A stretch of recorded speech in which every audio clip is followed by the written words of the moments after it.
Welcome, beautiful souls, to Spiritual Midwife. In today's episode, we deepen our journey through Women Who Run with the Wolves by Dr Clarissa Pinkola Estés. A rich and timeless weaving of stories, myths, psychology, and deep, deep feminine wisdom. In our last episode, we explored the call of the wild self, the howl beneath the surface, the deep yearning of the soul to return to instinct, nature, and truth. This week we move from the call to the response. We step into the territory of she who knows, the inner guide, the intuitive self, the deep and ancient parts of us that sees clearly, hears truthfully, and senses profoundly. And although this series is focused on reclaiming the wild woman archetype, let me just say here, this work is not limited to women. The wisdom of the wild self lives in us all, no matter your gender, because within each of us is a sacred balance of feminine and masculine. And to awaken the full self, we must honour both. So today we explore what it means to know, truly, soulfully know, how our culture has taught us to suppress that knowing, and what we can do to reconnect, reawaken, and reclaim this deep, intuitive voice.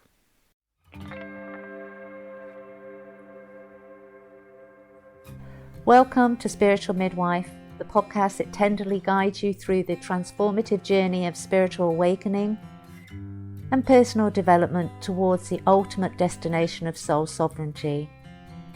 I'm Claratio, a medicine woman and dedicated guide to the profound realm of soul sovereignty, and you are listening to Spiritual Midwife.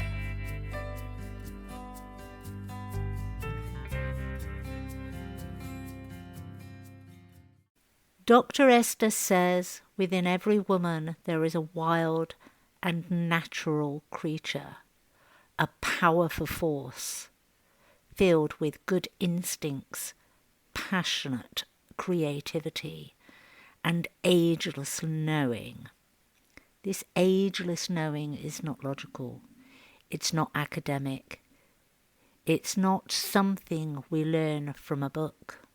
It's instinctual, intuitive, somatic, and ancient. We all come into this world with it. The child who knows when something feels wrong. The soul who knows when the energy in the room is off. The body that contracts when it's unsafe or expands when it's right. But the modern world teaches us to ignore this knowing, to prioritize rationality, facts, productivity, external approval. We are taught to trust everything outside ourselves before we trust our inner compass. That disconnection from inner knowing, that's one of the greatest traumas of our time in our lives. So let's be real, the world we live in isn't designed to nurture inner wisdom. It's designed to distract, to override, to domesticate. We're told, don't be so sensitive. You're overreacting. That doesn't make sense. Oh, be logical, be reasonable. And so, over time, we shut down. We second guess ourselves. We override our gut feelings. We outsource our authority to experts, to systems and shoulds. Just like in the untethered soul, we build a cage of the voice of our soul, and we live inside the mind instead of in communion with ourselves. To reclaim inner knowing, we need to slow down, listen, and trust again. And this doesn't happen overnight, especially if you've been disconnected for years. But it is entirely possible. And here are some ways to begin. Create sacred stillness. You can't hear your intuition over the noise of the world. Start with 10 minutes a day of silence. Sit, breathe, listen, and take notice of what arises. Somatic awareness.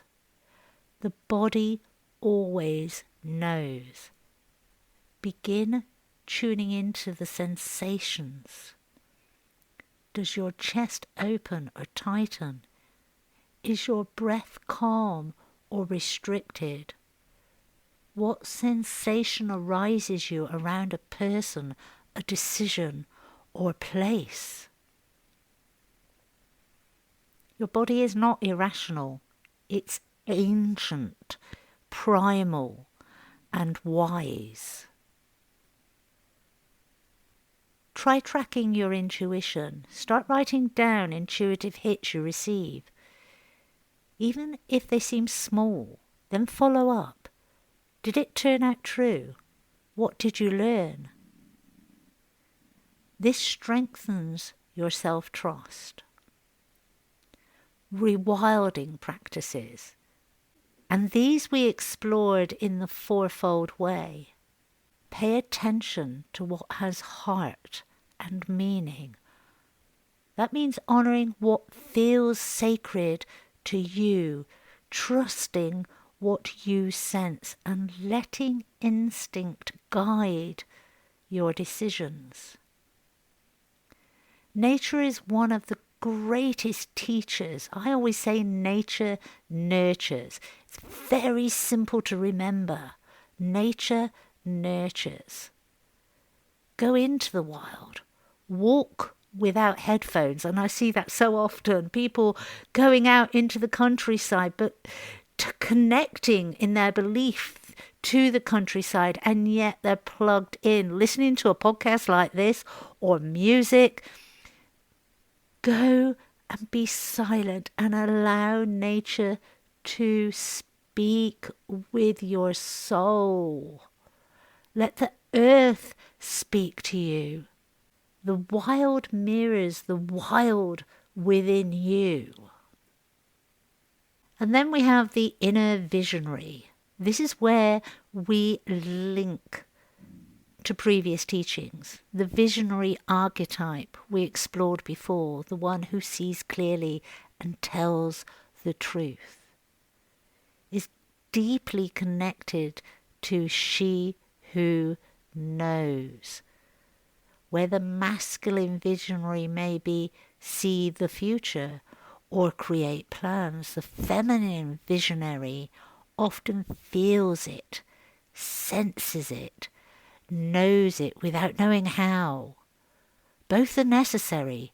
Both must work in unison, work together.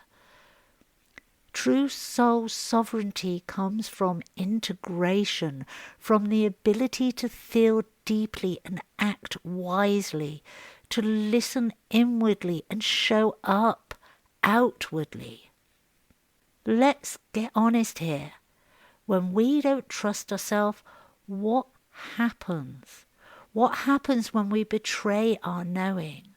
We stay in relationships that drain us. We take jobs that deaden us. We ignore the whisper and then feel blindsided when everything falls apart, what I call the tower moments.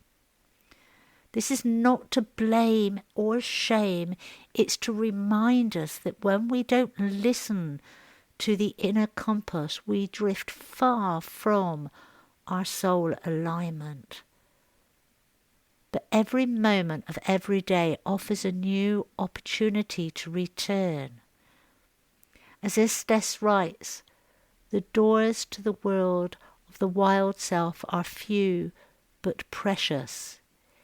If you have a deep scar, that is a door. If you have an old story, that is a door. Our wounds, our longings, our rage, they're not problems to fix. They are breadcrumbs. They are the way back to she who knows. And practices that we can undertake to awaken this inner knowing are things like intuition walks. Go for a walk without destination. At every crossroad, ask your body, left, right, or straight.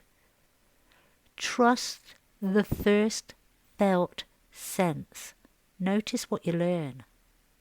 Have dialogue with your inner wild self. Use a journal. Write a question. What do I need to know today? Then switch pen colours and allow your wild self to respond. Don't overthink it. Just let it flow through you, through your hand, through the pen, onto the paper. Mirror practice, and I know a lot of people shy away from this, but it is so powerful. Stand before a mirror. Place your hand on your heart and ask, what am I pretending not to know? Wow, that's a profound one. What am I pretending not to know? And you will find a multitude of self-deprivating stories that come up for you with that one. What does my soul want me to hear? And where have I abandoned myself today? And repeat these daily. Your truth will build trust. We've talked about stillness. But try stillness before responding, before answering a question, saying yes, or giving your opinion. Just take a pause. One breath, one heartbeat. Let yourself check in before you check out. And a note to men that are listening, you too have a wild self, a knowing self, a part of you untouched by conditioning. This work isn't about becoming less masculine. It's about becoming full, sovereign, balanced, and whole. Reclaiming the feminine within you, your emotional, intuitive, feeling self, makes you more integrated, not less powerful. It brings wholeness, presence. It brings a deeper connection to yourself and to others. And so in the final reflections of this episode, let's close with this thought. Your knowing never left you. It may be buried. It may be silenced. It may even be being ignored, but it's still there. It lives in your gut, in your skin, in your heartbeat, in your breath. It lives in your dreams. It lives in the ache of your soul when something is off. And it can be trusted. When we reassert our relationship with our wildish nature, we are gifted with a permanent, an internal watcher, a knower, a visionary, an oracle, an intuitive, a maker, a creator, and an inventor. Let that live in you. Let it rise. Let it speak. So, thank you for walking this part of the journey with me. If this episode spoke to your heart, share it with someone who needs to remember their own inner knowing. And if you're feeling the call to go deeper, consider working with me through the Soul Sovereignty Program. A year-long one-to-one journey of reclaiming your authentic power and reconnecting to the truth of who you are.